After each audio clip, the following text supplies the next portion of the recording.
Okay, ladies and gentlemen, we're going to get ready now for our first fireside chat. And before I introduce our distinguished guest, let me just make a few little comments about the place that we've all gathered. Bahrain. Little Bahrain. Little in size, but boy, Bahrain, big in ambition, imagination, and innovation. And in the Middle East, that places Bahrain in a great position to achieve all of this with fintech. The central bank here, many of you may know, has recently introduced several innovative regulatory measures, including a sandbox of fintech.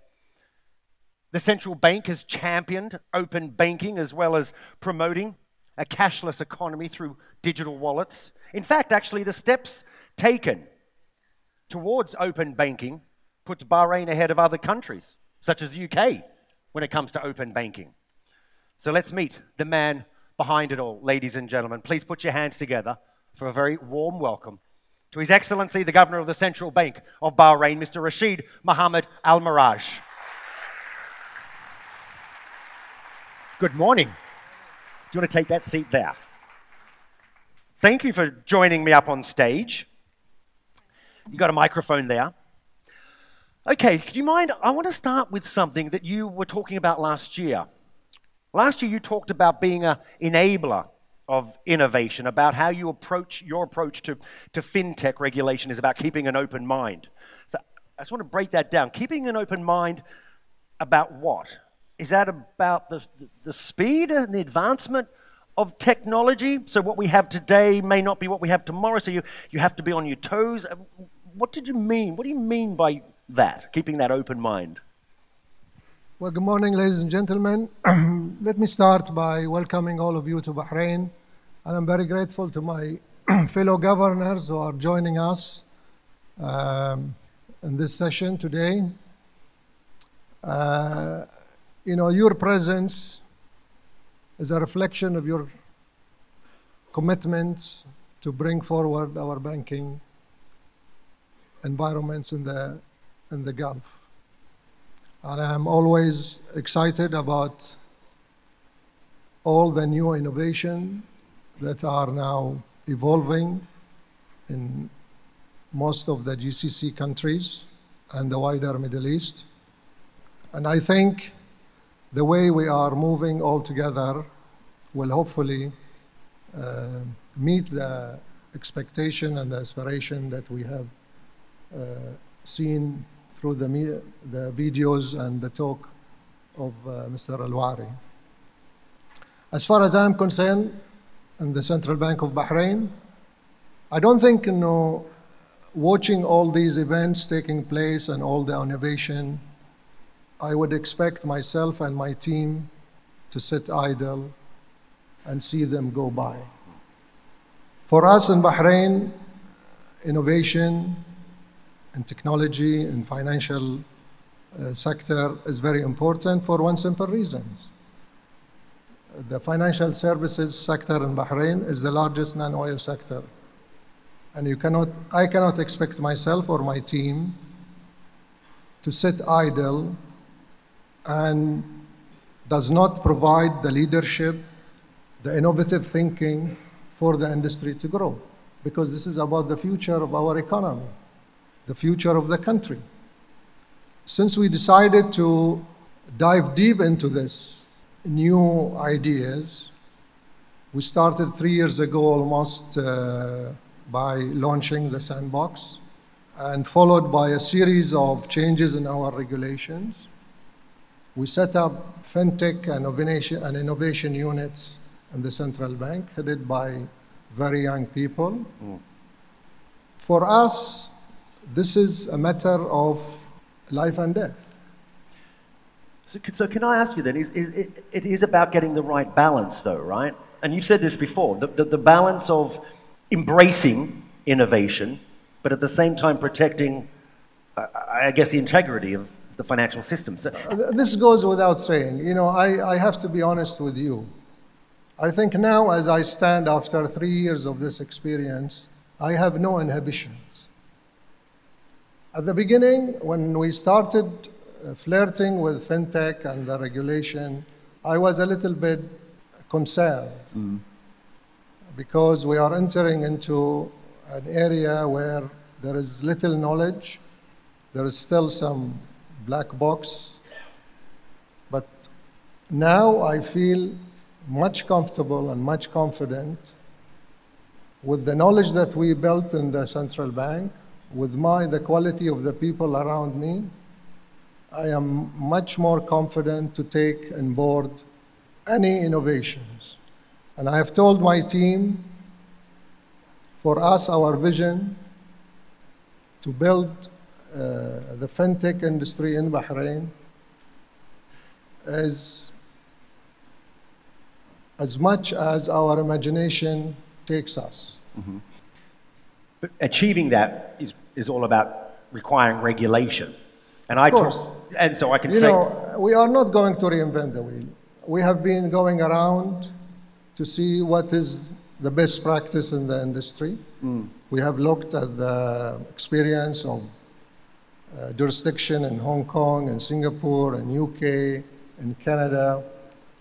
And we want to emulate all the successful experience. We don't claim to have all the knowledge or all the answers, but I am very confident that now when we started this journey and we ignited the spark, we have seen Bank ABC taking the lead and bundle all these opportunities. And I'm hopeful that the rest of the banks in Bahrain will always come on board, be an active partners.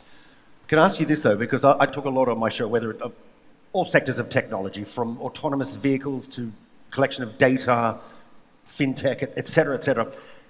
And there is a sense, and I'm not too sure if it's their fault because of the speed of technology, there is a sense that regulators are always one step behind, that they almost like can't keep up.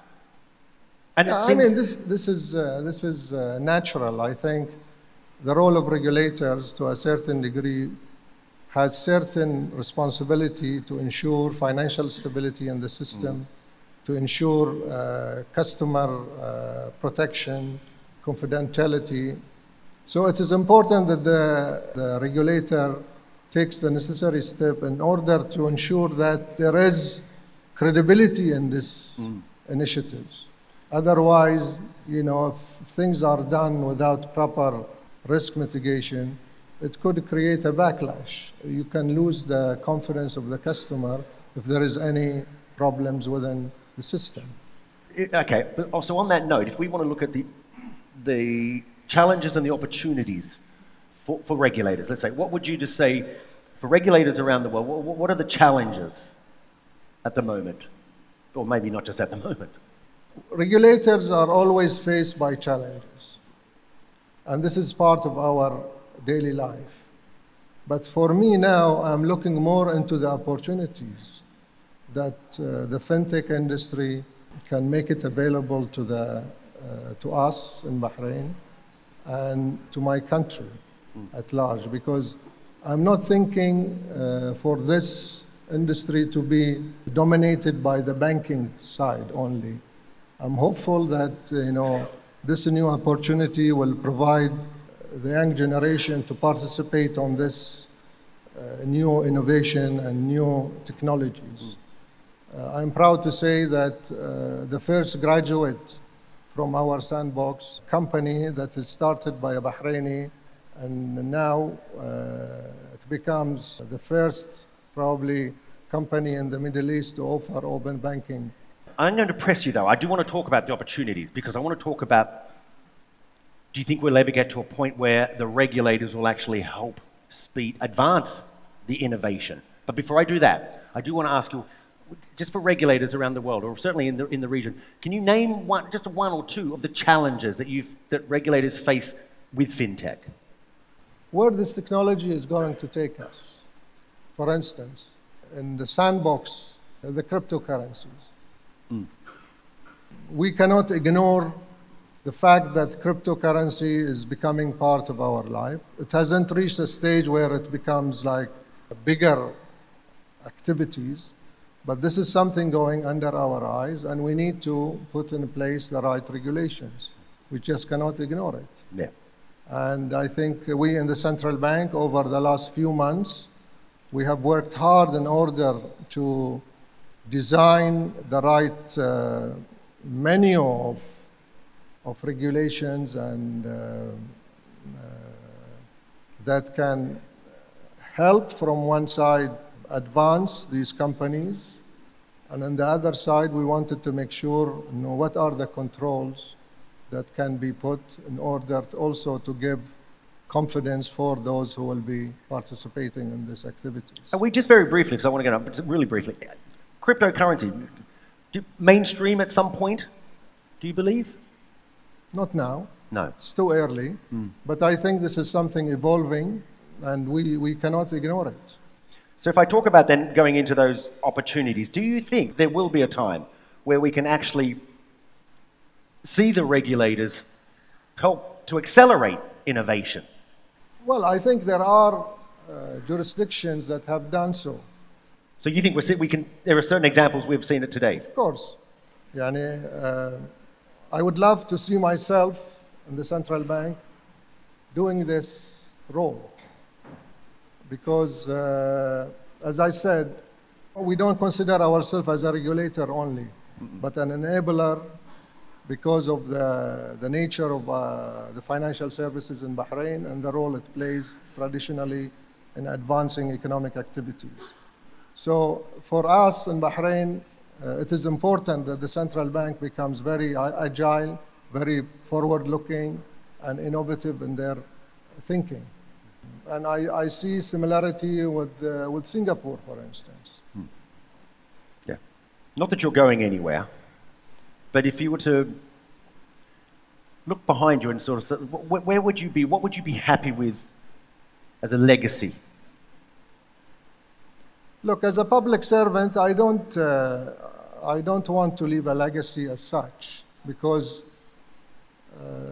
I am a great believer that if you want to occupy any public servants, you have to do it well, with interest and with conviction, without thinking about what personal elements that you will leave. This is something that I feel very dearly about, because I have worked all my life in public service, and I think this is my contribution to my country. So there is no interest in my part to leave any kind of personal legacy. The legacy that I want to leave is building a team that can continue with this process, continue with open mind about technology, about innovation, about the right mix of working environment for the younger generation. That is your legacy, though. If you consider it as a legacy. I've been told I have to keep to time. So, Rasheed, I appreciate your time very much. Thank you very much. Sir. Ladies and gentlemen, please, the Governor of the Central Bank of Bahrain.